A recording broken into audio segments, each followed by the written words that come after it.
नमस्कार, शुभ सकाळ. श्री स्वामी समर्थ. तुमच्या कमेंट आल्या होत्या आणि खूप साऱ्या आल्या होत्या की काही जणांचं असं म्हणणं होतं की घराच्या समोर जे झाड आहे त्याच्यावर खूप सारे पोपट बसतात, पण ते आमच्या अजून बाल्कनीत आलेले नाहीयेत.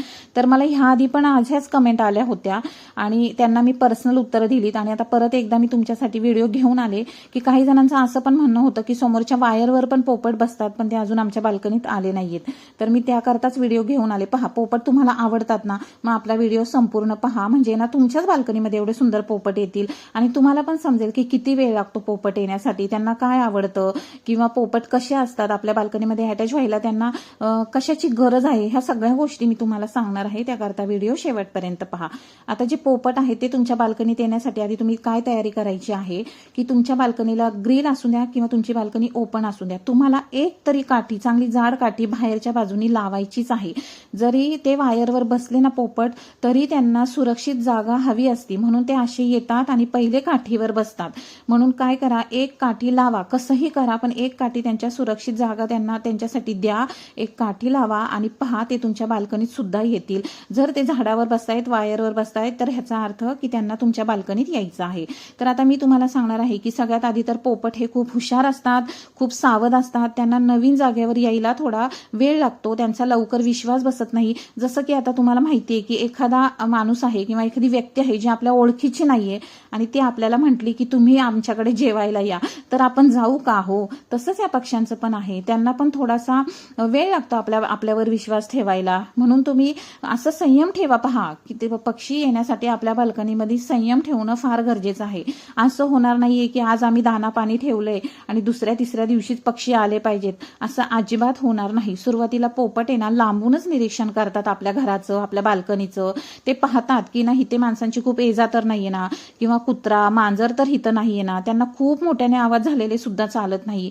ते बघतात की इथे येण्यासाठी ही जागा खरंच सुरक्षित आहे का, आणि मग ते तुमच्या बाल्कनीमध्ये येतात. आणि सगळं ते लांबून बघतात, रोज निरीक्षण करतात तिथून, आणि जेव्हा ती जागा तुमची सुरक्षित वाटेल ना त्यांना, तेव्हाच ते तुमच्या बाल्कनीत येतील. आता तुम्ही फिडर लावले आणि तुम्हाला माहिती आहे की ते समोरच्या वायरवर बसलेत आणि तुम्ही सारखे जर ये जा फेऱ्या मारताय बाल्कनीतून घरात की हा ते येतील, तर पहा, तरी पण पोपट येणार नाहीत बरं का. तुम्हाला त्या टायमापर्यंत एक सकाळी आहे ना, फक्त 1 तासभर तुम्ही तेवढ्या वेळात आहे ना जायचंच नाहीये बाल्कनीमध्ये. जर तुम्हाला पोपट बाल्कनीत हवे असतील ना सुरुवातीला आणि तुम्हाला दिसताय ते समोरच्या वायरवर झाडावर आहेत, तर तुम्ही 1 तास बाल्कनीत जाऊ नका. फिडर लावलेला असेल तर त्याच्यामध्ये धान्य लवकर भरून ठेवा. सकाळी मात्र 6लाच उठा. पोपट 6 वाजताच येतात आणि कदाचित येतही असतील, पण तुम्हाला माहितही पडत नसेल, कारण तुम्ही जर झोपलेला असाल तर कसं कळणार आहे तुम्हाला तुमच्या बाल्कनीमध्ये पोपट येऊन गेलेला. त्यामुळे तुम्हाला वाटेल एखाद्या वेळेला कबूतरच येऊन गेले. असं नाहीये, सकाळी 6 वाजता पोपट येतातच, असं होणारच नाही. पण चला असो, तुम्ही एवढं पहा, सकाळी लवकर उठा, जसं मी सांगितलंय तसं काठी पण लावा आणि फिडरमध्ये धान्य भरून ठेवा. त्याचबरोबर कुत्रा मांजर हे जर तुमच्या घरात असतील ना पाळीव प्राणी, तरी पण पोपट येणार नाहीत बरं का, कारण ते ना कुत्र्याला वगैरे पाहून खूप घाबरतात. त्यामुळे कुत्रा मांजर असेल तर शक्यतो तरी पोपट तुमच्या बाल्कनीत येणार नाही. त्यांना, ज्या पोपट आहेत त्यांना सुरक्षित जागा ठेवा, तरच ते तुमच्या बाल्कनीत येतील. आणि ते जेव्हा समोरच्या झाडावर बसतात तेव्हा हे सगळं निरीक्षण करतात की तुमच्या घरात कुत्रा मांजर आहे का, ते सुद्धा ते पाहत असतात. त्यामुळे सुरुवातीला तुम्हाला ह्या सगळ्या गोष्टींची काळजी घ्यावी लागेल. जसं की माझ्याकडे सुद्धा 1.5 महिन्यानंतर पहिल्यांदा पोपट आला होता. मी फिडर लावलं होतं, पण आता पहा, आमच्याकडे काही कुत्रा मांजर वगैरे काही नाहीये, तरी पण 1.5 महिना सुरुवातीला माझ्याकडे पोपट येण्यासाठी घेतला. त्याच्यानंतर त्यांनी बरेचसे पोपट आणायला सुरुवात केली. तर असं होतं, जेव्हा एखादा पोपट येतं ना, तेव्हा तो हळूहळू इतर पोपट सुद्धा घेऊन येतो. लहान मुलं आणि तुमच्या घरात जर असतील ना, तर एक काम करा, जेव्हा पोपट आलाच, समजा तुमच्याकडे पोपट आलाच, तर थोडंसं लहान मुलांना पण ना तुम्ही शांत ठेवा. आता पहा, लहान मुलं ती लहान मुलंच असतात, त्यांना काय कळतंय, त्यांना पण आवडतं पोपट आलेला. पण कसं आहे ना, सुरुवातीला आहे ना काय असतं की पोपट सुद्धा घाबरतात. हो, त्यांना काय, ते पण मुके जीव आहेत. ते पण त्या लहान मुलाला पाहून तो आता पोपट आला की ओरडणार, मग ते पोपट पळून जातील आणि मग पुन्हा येणार सुद्धा नाहीत. त्यामुळे काय करा ना, सुरुवातीला ते तुमची जर छोटी छोटी मुलं असतील ना, तर त्यांना छान मांडीत घेऊन येणार, अशी हे पोपट दाखवा, त्यांना पण खूप आनंद होईल आणि ते पण आहे ना या पशुपक्ष्यांवर प्रेम करतील, निसर्गावर प्रेम करतील.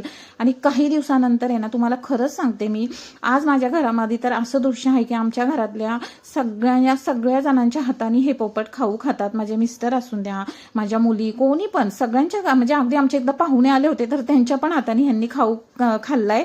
म्हणजे इतकं आश्चर्य वाटले. तर पहा किती गोड आहेत पोपट. फक्त आहे ना ह्या पोपटांना प्रेम हवं असतं. आणि पोपट आहेत ना जबरदस्तीने आपण त्यांना नाही बोलवू शकत की आपल्या बाल्कनीत या म्हणून. आपल्याला हे निसर्गातल्या पोपटांसाठी आहे ना थोडासा संयम ठेवावाच लागतो. आणि काय करायचंय की ना फक्त त्यांना प्रेमाने आकर्षित करा. पहा तुम्ही ना प्रेम द्या त्यांना. जेव्हा ते येतील ना त्यांच्याशी छान गोड गोड बोला, लांबून बोला. सुरुवातीला लांबून हे सगळं लांबून बोलायचं. आता तुमचा चेहरा पण आहे ना त्यांच्या ओळखीचा व्हायला पाहिजे. त्याकरता आहे ना जे कोणी मेन जे या पक्ष्यांची सेवा करणार आहे ना त्याच व्यक्तीने ना पहिलं समोर जा, म्हणजे हळूहळू जा, किंवा लांबून आहे ना त्यांना तुमचा चेहरा दिसला पाहिजे. आधी एका व्यक्तीशी जर चांगली ओळख झाली तर हळूहळू आपल्या कुटुंबाशी पण त्यांची छान ओळख होते. तर ह्या सगळ्या गोष्टी तुम्ही फॉलो करा.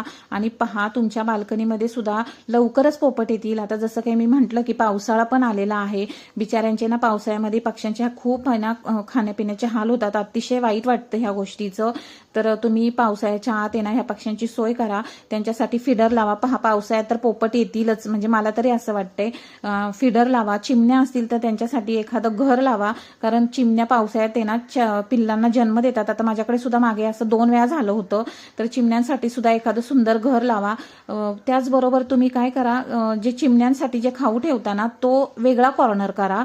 आणि पोपट असतील ना तर त्यांच्यासाठी एक वेगळा कॉर्नर करा. म्हणजे ह्या पक्ष्यांना सगळ्यांनाच आहे ना छान खाता येतं. पहा चिमण्यांना राळू खूप आवडतं आणि जे पोपट आहेत त्यांना इंद्रायणी तांदूळ अतिशय आवडतो. त्याचबरोबर तुम्ही सूर्यफुलाच्या बिया देऊ शकता.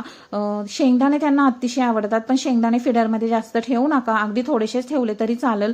आणि हळूहळू नंतर तुम्हाला त्यांच्याशी जेव्हा मैत्री करायची वेळ येईल तेव्हा तुम्ही शेंगदाणेच दाखवा त्यांना थोडेसे, किंवा सूर्यफुलाच्या बिया दाखवायच्या.